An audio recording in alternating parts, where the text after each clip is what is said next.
The universe is about to put on a show. Sometime soon, maybe in the next few months, a star that's been invisible to us will suddenly flare into view. For a few precious days, it will shine as brightly as the North Star before it fades away, not to be seen again for another 80 years. This is the Blaze Star, a predictable, recurring explosion 3,000 light-years from Earth. It's a spectacular, once-in-a-generation event. But that's the predictable show. What about the unpredictable ones? What if I told you there's another kind of explosion out there, one that isn't on a schedule? An event so violent, so intensely blue, and so fast it can outshine entire galaxies for a few days and then just vanish. These aren't returning stars, they're cosmic phantoms that appear without any warning at all. They're called luminous fast blue optical transients, or LFBOTs, and they're one of the biggest unsolved mysteries in astronomy. So while we wait for one cosmic wonder we know is coming, astronomers are on the hunt for another, a sudden, brilliant blue flash that could rewrite our understanding of physics at its most extreme. They're called luminous fast blue optical transients, or LFBOTs, and they're one of the biggest unsolved mysteries in astronomy.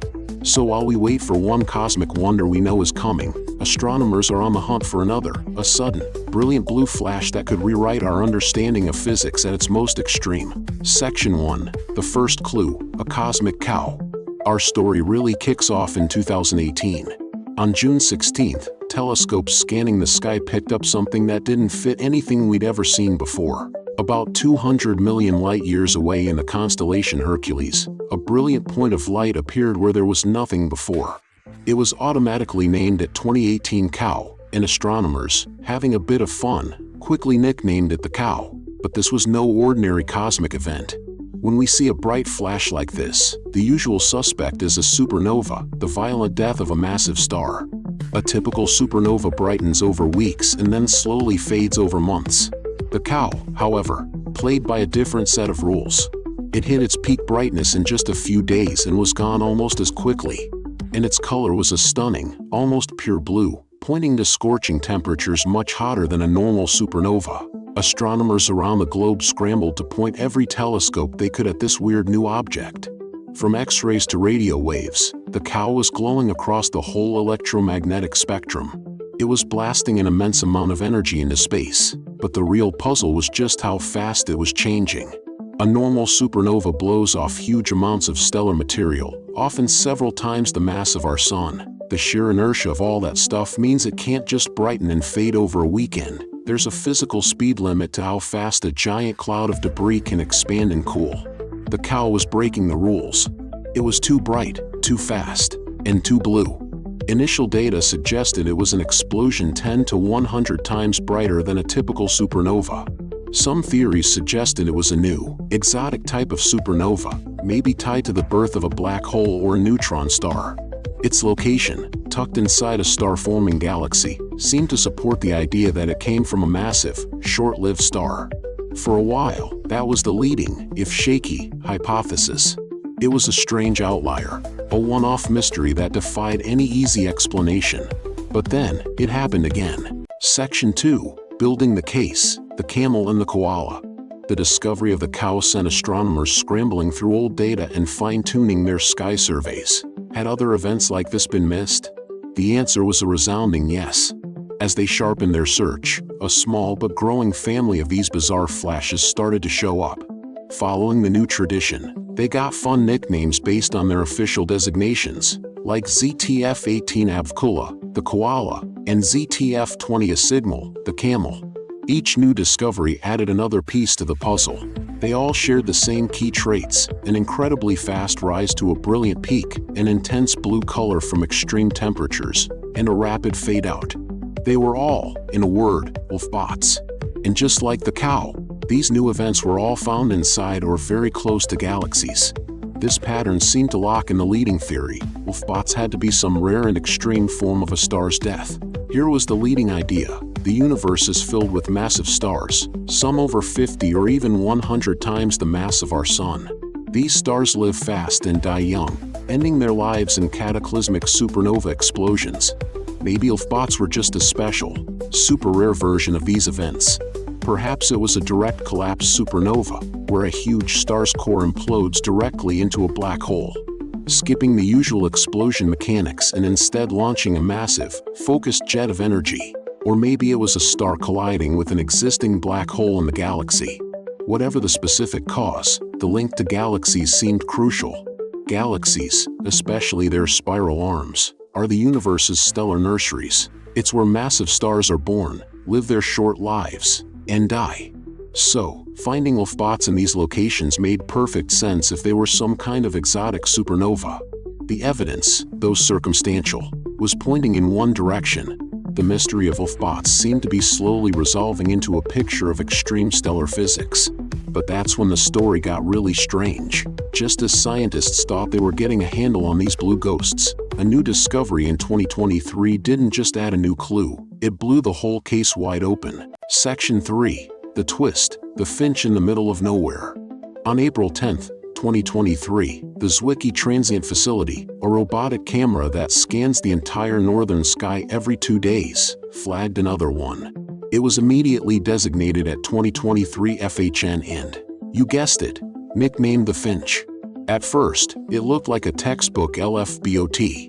It was incredibly bright, intensely blue, and evolved at lightning speed, hitting peak brightness and fading in just a few days. Astronomers triggered a worldwide follow-up, using powerful instruments like the Gemini South Telescope in Chile, which clocked its temperature at a blistering 20,000 degrees Celsius, about 36,000 degrees Fahrenheit. It had all the hallmarks of its cousins. But when the Hubble Space Telescope zoomed in on its location, the discovery went from exciting to completely baffling.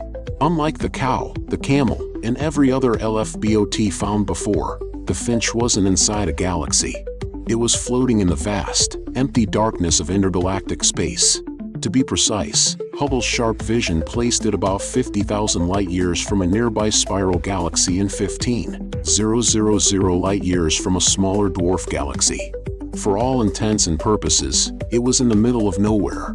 This one observation blew all the prevailing theories out of the water. As lead researcher Ashley Crimes put it, the more we learn about spots, the more they surprise us. The location of the Finch is not what we expect for any kind of supernova. The problem is simple.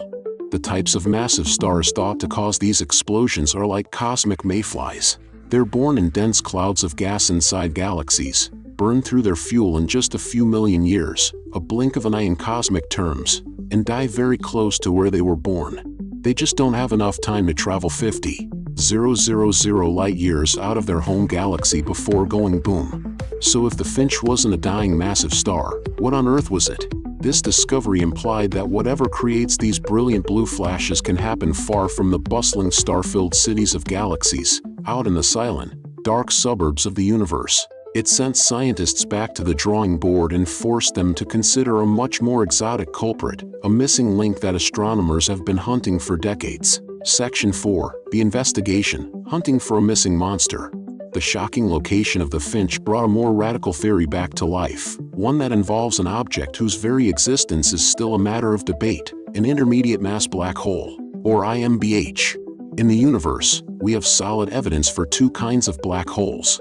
First, there are stellar mass black holes, typically 5 to 100 times the mass of our Sun, which are the corpses of giant stars. Then you have the supermassive black holes, true monsters weighing millions to billions of times the Sun's mass, found at the heart of nearly every large galaxy. But what about the middleweights? What about black holes that are, say, 1,000 or 100,000 times the mass of the Sun? These IMBHs are the missing links in black hole evolution. They're too big to have formed from a single star, but we don't usually find them at the centers of big galaxies. So where could they be? And how could one create an LFBOT? One of the leading theories is that IMBHs lurk in the cores of globular clusters, ancient, dense, spherical swarms of stars that orbit large galaxies like moths to a flame. Some of these clusters orbit far out in a galaxy's halo, or could even be stripped away from their host to wander the void between galaxies. This is where the new theory for spots gets really interesting. The idea is something called a tidal disruption event, or TDE. Imagine a star that wanders too close to one of these hidden, mid-sized black holes. The black hole's immense gravity would stretch the star, pulling much more strongly on the near side than the far side. Eventually, this force becomes so extreme that it shreds the star apart, pulling it into long, spaghetti-like streams of hot gas. As this stellar material gets violently devoured by the black hole, it would form a swirling, superheated disk, unleashing a colossal amount of energy in a very short time. This process could generate the scorching temperatures needed for that signature blue light and explain why spots fade so fast. And suddenly, the Finch's weird location made perfect sense. If a globular cluster with an IMBH was kicked out of its parent galaxy long ago, it could be drifting silently through intergalactic space. If an unlucky star in that cluster got too close to the IMBH, it would be torn apart, creating an LFBOT flash far from any galaxy. The location that was a huge problem for the supernova theory is a perfect fit for this IMBH theory. Spots, then, might not be about stars dying of old age, but about stars being ambushed and murdered by these elusive, medium-sized black holes. Finding them could be the key to finally proving IMBHs are real. Section 5. The celestial stage of 2025. While the hunt for these mysterious blue transients goes on, the year 2025 is shaping up to be an incredible one for skywatchers, packed with more predictable, but no less awesome, events. The headliner is T Coronii Borealis, the blaze star. It's a binary system where a tiny, dense white dwarf is constantly stealing gas from its bloated red giant companion. About every 80 years, the white dwarf collects so much material that it triggers a runaway thermonuclear explosion on its surface, a nova. The last time this happened was in 1946. The next eruption is expected to happen sometime between now and late 2025. When it does, this normally faint star will flare up to a magnitude of +2, making it as bright as Polaris, the North Star. It will appear as a new star in the small, C-shaped constellation of Coronii Borealis, visible to the naked eye for several days. The planets are also getting in on the act. Around February 28, 2025, a rare 7-planet alignment will grace the evening sky. Just after sunset, Mercury, Venus, Mars, Jupiter, Saturn, Uranus, and Neptune will all be grouped in the same patch of the sky. While you'll be able to see the 5 naked-eye planets, you'll need binoculars or a small telescope to spot distant Uranus and Neptune. Another impressive 6-planet gathering will happen in the pre-dawn sky in August 2025. And, of course, 2025 will have its share of shooting stars. Several major meteor showers are expected to put on a great show. The Lyrid meteor shower in late April will offer up to 18 meteors per hour in dark skies. The Orionids, peaking around October 20th to 21st, promise fantastic viewing with about 20 meteors per hour, since the peak coincides with a new moon. The ever-reliable Geminid meteor shower in mid-December will be active before the moon rises, potentially delivering up to 120 meteors per hour at its peak. And the speedy Leonids in mid-November will also benefit from a nearly moonless sky, giving us a shot at seeing 10 to 15 meteors per hour. These events are the clockwork of the cosmos, predictable, beautiful, and a great reminder of the grand, orderly dance of our solar system. Section 6. The hunt for the next flash. While we enjoy the predictable celestial ballet of 2025, astronomers worldwide will be doing something else, watching and waiting. They'll be staring into the darkness, hunting for the unpredictable, because while we know the blaze star is coming, an LFBOT could appear at any moment, in any direction. Right now, they're detected about once a year, but that rate is about to explode. This is where the next generation of observatories comes in. The Vera C. Rubin Observatory in Chile is set to begin its legacy survey of space and time, LSST. This revolutionary facility will scan the entire southern sky every few nights with its gigantic 3,200 megapixel camera, creating an unprecedented movie of the universe. It will catalog billions of objects and, most importantly, catch millions of fleeting, transient events. With its power to spot faint, rapid changes across a huge swath of the sky, the Rubin Observatory will be the ultimate LFBOT hunting machine. Instead of finding one per year, we might soon find them every week, or even every day. This flood of data will be transformative. It will let scientists not only spot these flashes but analyze their light, temperature, and location with incredible precision. Will we find more spots like the Finch, wandering in intergalactic space? Will we find them in globular clusters, exactly where the IMBH theory says they should be? Or will we find a new type that breaks the rules all over again? A recent discovery, an LFBOT nicknamed the Tasmanian Devil, didn't just flash once, but produced a series of smaller, repeating flares for months after its initial explosion, a behavior that had never been seen before. Each discovery just makes the mystery deeper. So the title, "A New Blue Star Will Appear in 2025, is really a two-sided promise. It refers to the predictable nova of T Coronii Borealis, a guaranteed spectacle. But it also refers to the profound possibility that at any time, on any given night, our telescopes might catch another sudden, brilliant blue flash, an unpredictable event that isn't a star being reborn, but maybe one being utterly destroyed by a black hole. An event that could finally solve one of the most explosive mysteries in modern astronomy." Conclusion in CTA. The universe runs on two clocks. One is the familiar, steady rhythm of orbiting planets and recurring novae, the clockwork we can predict years in advance. The other is a clock of sudden, violent chaos, marked by explosions so powerful they challenge our very understanding of physics. Wolfbots are the ticking of that second clock.